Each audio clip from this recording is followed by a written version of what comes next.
Have you ever wondered how the Vikings thought the world began?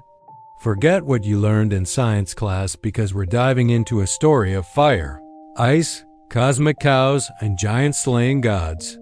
This is the Norse creation myth, a tale as epic and brutal as the people who told it. Our story starts not with a bang, but with a void. A vast, yawning emptiness called Ginnungagap. To the north of this void lay Niflheim, a realm of endless ice, mist, and darkness. To the south was Muspelheim, a land of eternal fire, flames, and searing heat, ruled by the giant Surtur. For ages, these two primordial realms existed in stark opposition. Then, something incredible happened. The freezing rivers of Niflheim, known as the Ylivigr, flowed into the Ginnungagap. As the biting cold met the blazing heat from Muspelheim, the ice began to melt and drip.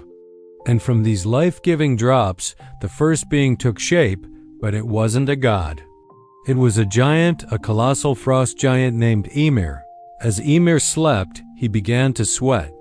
From the sweat of his left armpit, a male and a female frost giant were born. And from his legs, a six-headed giant emerged.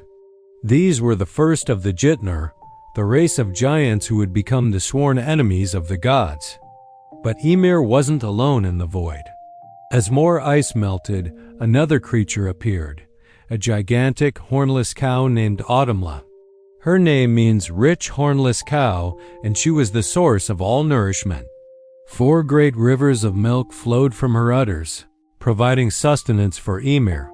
He drank her milk and grew even larger and more powerful. While Ymir fed, Audumla herself needed to eat. So, she began to lick the salty, frost-covered stones that were scattered throughout Ginnungagap. On the first day of her licking, a man's hair emerged from the ice. On the second day, his head was revealed. And by the end of the third day, she had licked free a complete being. This was Buri, the very first of the gods.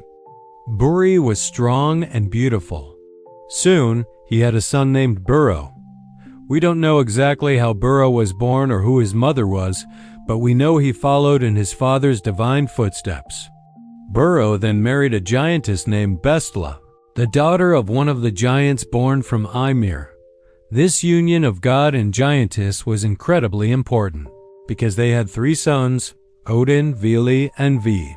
These 3 brothers, Odin, Vili, and Vi, were the first of the Gyr gods, the divine family that would eventually rule the cosmos.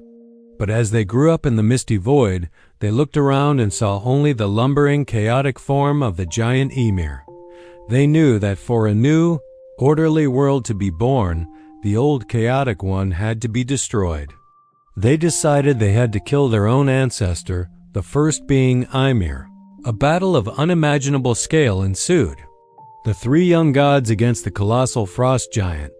The struggle was fierce, but in the end, Odin and his brothers were victorious. They slew Ymir, and when the giant fell, so much blood, or what the myths call ichor, poured from his wounds that it created a massive flood. This flood drowned almost all of the frost giants. Only 2 survived, a giant named Bergelmir and his wife. They escaped by climbing into a wooden box, or a law, which served as an ark. From them, a new generation of giants would descend, ensuring the gods would never be without their adversaries. With Ymir defeated, the great and bloody task of creation could begin. Odin, Vili, and Via dragged the immense corpse of the giant into the center of the Ginnungagap.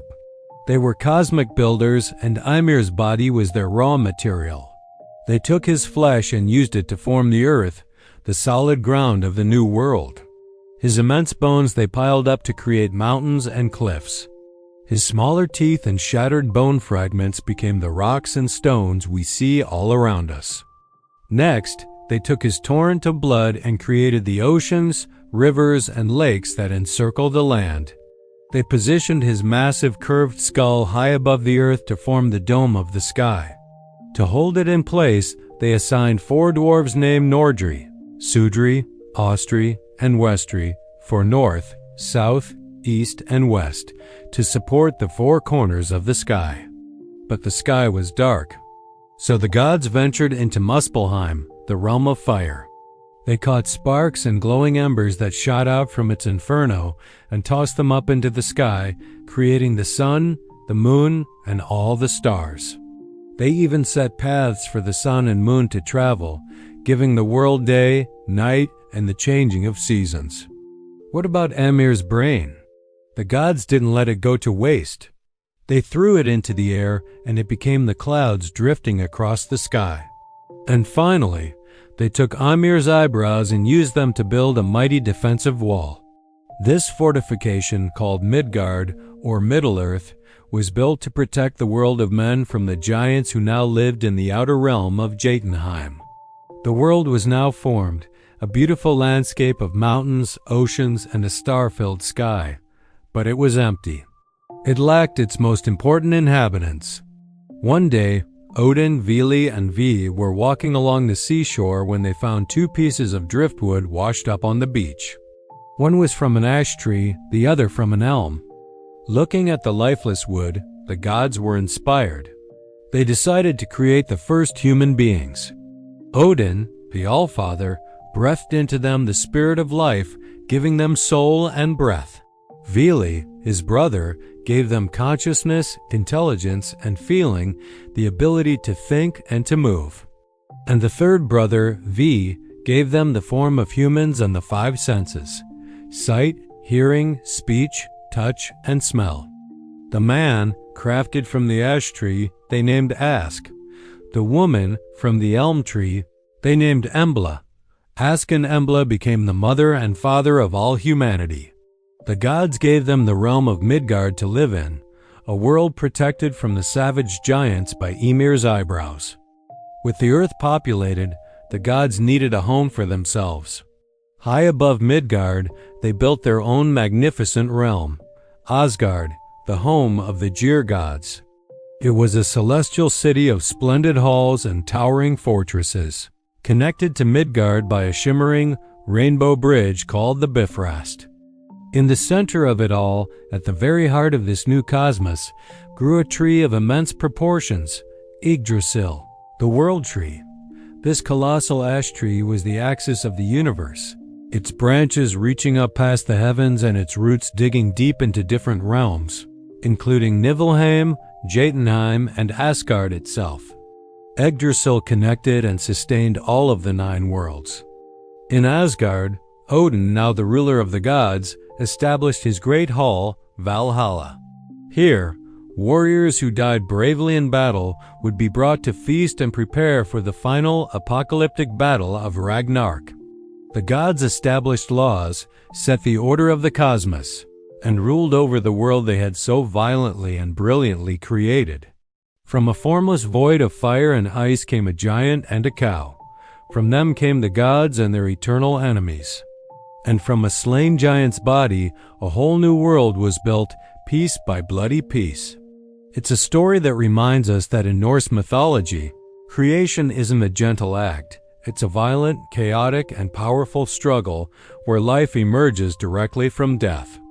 And that's how the Norse world came to be. From the empty Ginnungagap to the bustling halls of Asgard, it's a creation story unlike any other. Thanks for joining me on this journey back to the beginning of time. If you enjoyed this dive into mythology, don't forget to subscribe, and hit that notification bell for more epic tales. See you next time.